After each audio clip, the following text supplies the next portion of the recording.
Galvenais uzdevums, kas ir speciālistiem strādājot ar bērniem, kuriem ir autiskā spektra traucējumi, ir veicināt viņu sociālo adaptāciju, kas bērniņiem ar autismu ir visvairāk traucēta, kas būs ar viņiem tālākā nākotnē. Ļoti daudz izšķir bērna funkcionēšanas līmenis. Tas ir tas, kāda ir intelektuālā attīstība.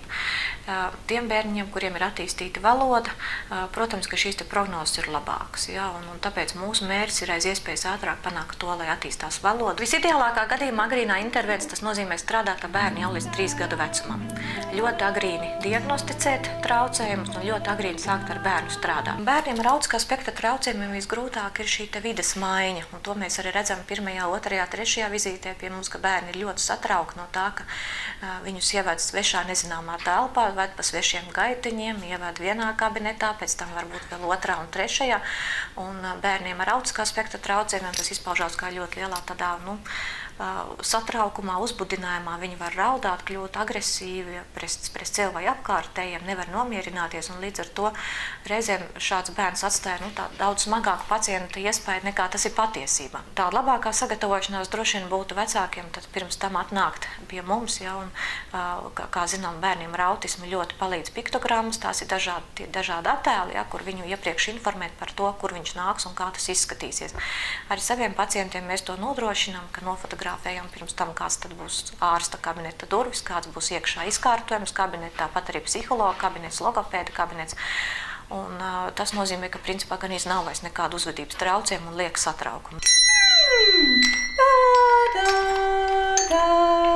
Mūzikas terapija palīdz mērķtiecīgāk veikt savu darbību, palīdz bērniem labāk veidot acu kontaktu, sociālo miedarbību ar apkārtējiem cilvēkiem tieši caur to saspēli ar mūzikas instrumentiem, kā arī vokalizēt, iemācīties uz katru, skaņu, kādu noteiktu burtu teikt, ja, vai vārdu, un tad likt šo te kopā.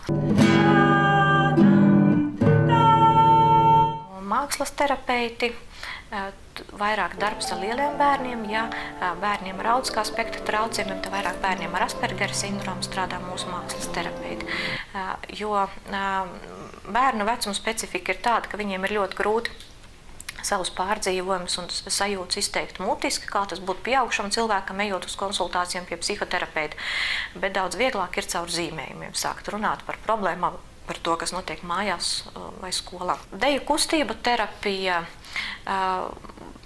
arī bērniem ar autiskā spektra traucējumiem, tīpaši tiem bērniņiem, kuri ir hiperaktīvi, ļoti nemierīgi, kuriem ir grūtības ar savu robežu ievērošanu, tad tieši ar šo te kustību un spēles modeli, ja iemācīties, kur tad beidzās mans ķermenis un kur sākās kāds cits cilvēka ķermenis un kur ir tās robežas, ko pārkāpt, ko nepārkāpt. Ūdens dziedniecība, kas mums šobrīd ir ļoti labi, ir atjaunota, ir skaista. Arī strādā ar bērniem ar dažādiem traucējumiem, gan ar hiperaktīviem bērniem.